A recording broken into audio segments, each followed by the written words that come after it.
Well, hey, welcome back everyone to Kitchen Table TCG. Today we're going to open up a mangled box. Look at that. Look at that mangled box of Cryptid Nation 2nd edition. The front of it looks nice. From for my friend and your friend, Sean H. Sean, this is going to be your box. We're going to talk about the market a little bit.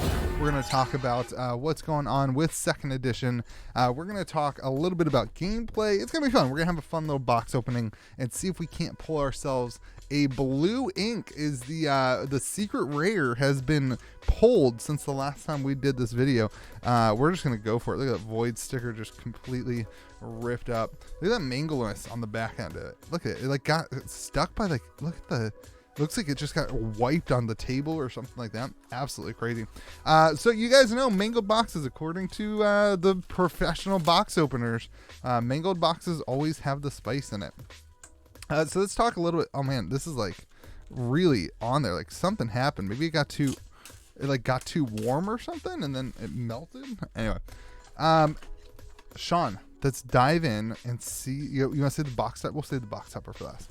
See what you get in your Cryptid Nation 2nd edition booster box. So let's talk about 2nd edition. Some misconceptions are that 2nd edition is an unlimited print run. That is not true. Excuse me. That is not true. 2nd edition is not an unlimited printing. I believe the print number was 67 boxes. 67 boxes. That's it, everyone. 67 boxes in the United States. 67,000 in the US. I'm not sure that the numbers for global have been released yet. Huggin' Molly. There we go. We're a little bright today. Let's just move a light over it. We'll put it over here. A little bright. So, you know, Huggin' Molly. There we go. Reverse holo, not great. So, we don't know what the box total is because we don't know the non-US numbers. Now, there's also going to be quite a bit of product given to like Target and they just announced Target, but Walmart, as we get a teaser hook in the reverse holo. But here's the thing. I think that it doesn't matter the print run. What I love is that boxes are $90 right now. If you want to rip open some Metazoo, you can rip open 2nd edition and just enjoy it. And now the best part is that you can attempt to build a deck, and nobody can make excuses that, you know, decks are too expensive or anything like that. You can rip open and you can attempt to make. Oh, we got a backwards card. Sean, is it gonna be special? We'll save it for last. Backwards card. There we go. Tripadora. We haven't gotten a full holo yet. It's nothing special. We have not gotten a full holo yet. So let's talk about it. I just ripped 6 boxes of this. Me and my buddy Robbie. We just were hanging out one night and we ripped 6 boxes because you can do that with 2nd edition and, you know, not worry about sealed product prices.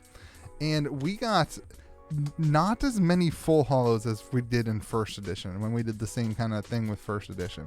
So I think, and we haven't seen spell books yet, but I think that means that they correctly collated, correctly organized the packs and put them into the boxes. There's our first full holo, Babe the Blue Ox. That's a great one. So I think that's what that means. I think that probably the spell books will be the same kind of pull rate averages as the booster boxes now. At least that's what I'm hoping. I really don't think that the spell books can survive another big issue with the kind of organization of the packs. Black Hole Shard. Our reverse holos are heavy this pack, John. This box. So I don't think that it's a problem that boxes are $90. I actually think it's a good thing. I think that it allows. Ooh, a death beam. I love that artwork. It allows the community to enjoy the product without worrying about prices and that kind of thing. And it allows stores still to make a, you know, decent amount of money. I think that's a pretty $90 to $100 is a healthy price point for stores. I don't think stores need to be fire selling. Chupacabra. But here's the most important thing. Stores need to now encourage organized play, and I'm not just saying that. Like, we are going to we're going to do online play here, not just online, but we are going to do online play, and we're going to have events on Tuesday nights in the, you know, in the Kitchen Table TCG Discord, because I'm trying to do my part. You know, I sell product to patrons of saying, hey, look, if this is a game that we're going to do, we're going to support the gameplay. So we are going to do events. I can't ever pronounce that. Everybody always makes fun of me. We're going to do events, and I think that's what stores need to be doing instead of this kind of dumping the product and whatever and getting your money back and not really making anything and just spending all the time doing labor. The unending fire crystal. But most importantly now, you can just rip open Metazoo and enjoy it. So I'm not worried about the second edition market. It'll be really interesting this week once we start doing EV updates for the Quetzalcoatlus. This is Robbie's favorite card. I think I own one of them because every time we pull one, he's like, hey, can I have that? I'm like, sure, dude. Quetzalcoatlus, I have not played the Quetzalcoatlus deck, but this is kind of the deck to beat is what I've been told. That and the Frost deck. I think the Water deck is what won, but that and the Frost deck seem to be the kind of decks that people are loving in the meta of Metazoo. So cool, Sean. Congratulations on getting a card that you may be wanting to put in a deck. We are not congratulations on your full holo pull rate. Although I will say that the boxes that we opened, I didn't hit the full holos till later in the packs. So kind of an interesting, I wonder if there's something to say there. The unending fire, Earth's core. I kind of like that artwork, honestly. Like you have like the different layers and it's like, is the Earth exploding or is this whole thing the Earth's core? It's a good question, you know? Is it like because the Earth opened up and you can see the Earth's core, now the Earth is like on fire and exploding? Those are the things that keep me up at night, everyone. Those are the things that keep me up at night. It's going to be super interesting. It's going to be a really interesting year for Metazoo. I think this is going to be the year that it's going to be a huge pass or fail for the zoo, I think.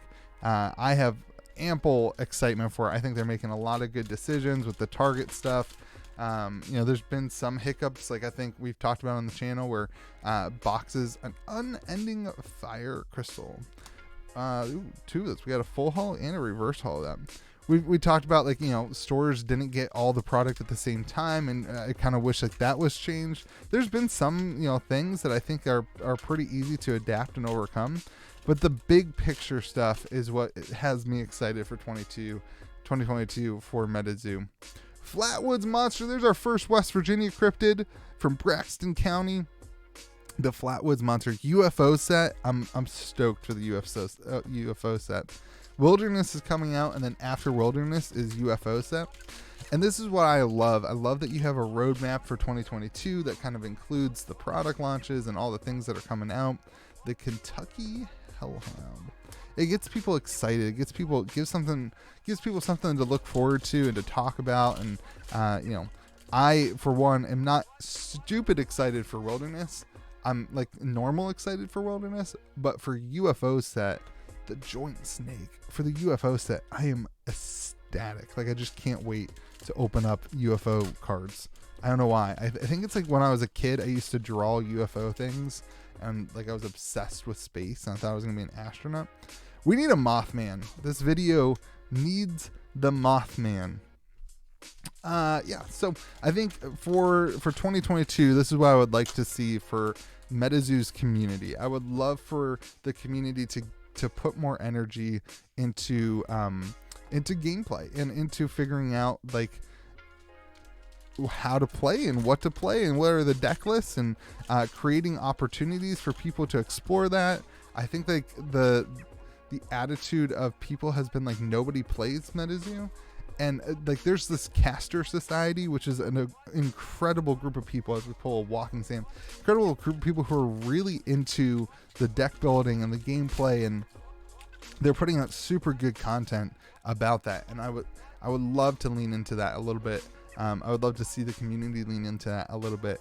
And that starts with the LGS. And I think that's the responsibility of those who are selling the product, to say, hey, we're going to do events. We're going to get the organized play kit. And it's the responsibility of the game company then to provide that. And I think that's I think you're going to see that in 2022. And that's what makes me excited for the future of the zoo. And then, of course, you also have the market side of things, where you have the big names. Loveland Frogman from Ohio. Man, I love this artwork. This is one. It's way better, in my opinion, in full holo. Maybe we'll pull one, hopefully, Sean. But I love the Loveland Frogman. So I just think that it's the responsibility of those store owners do some events, to do some things, and get people interested in that. Oh, baby, the Mothman! Oh, Sean, congratulations!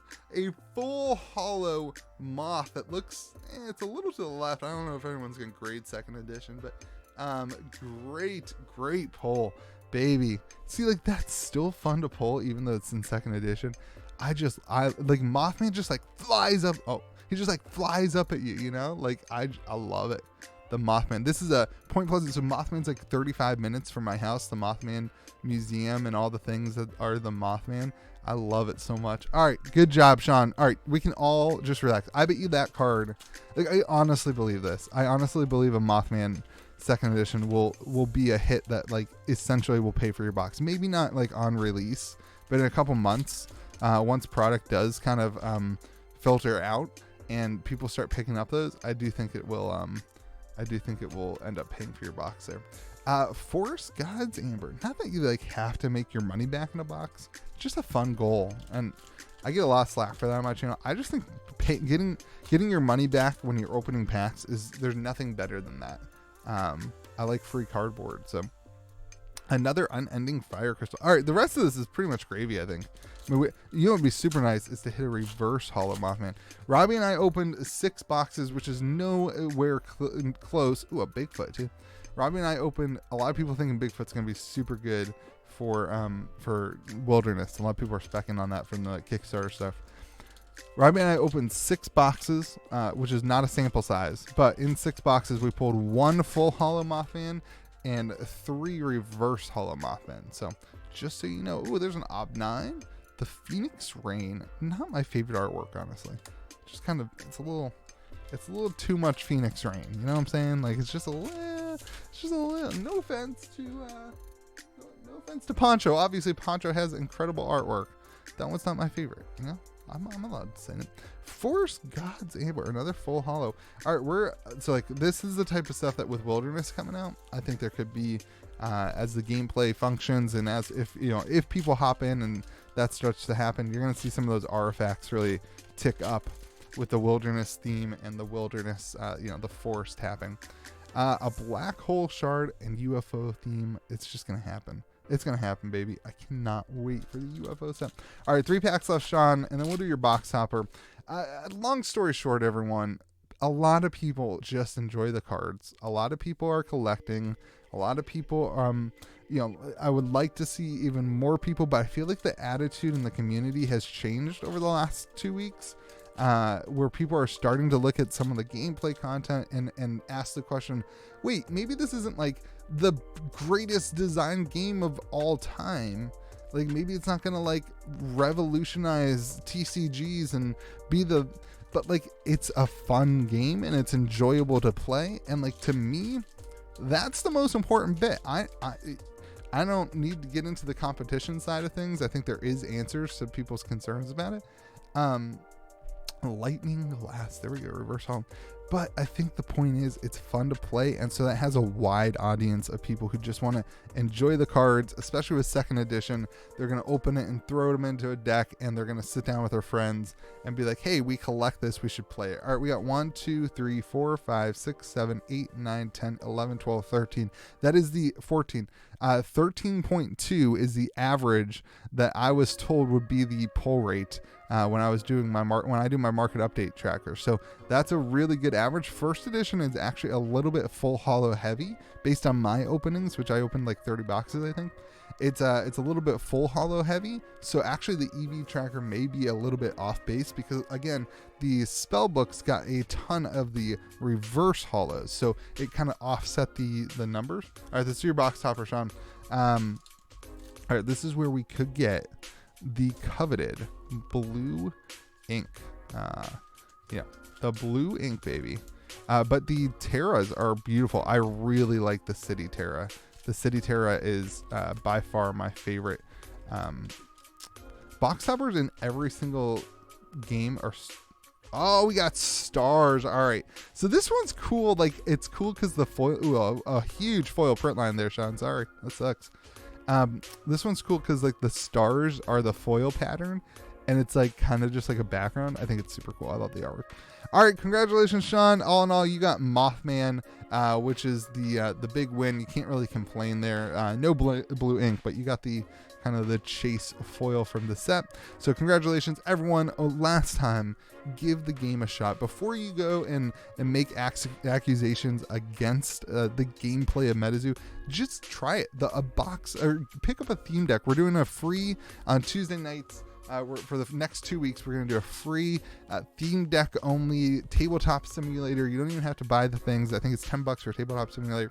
Free tabletop simulator, Metazoo kind of tournament, hangout, event, whatever, in the Discord server with prize support. So give it a shot.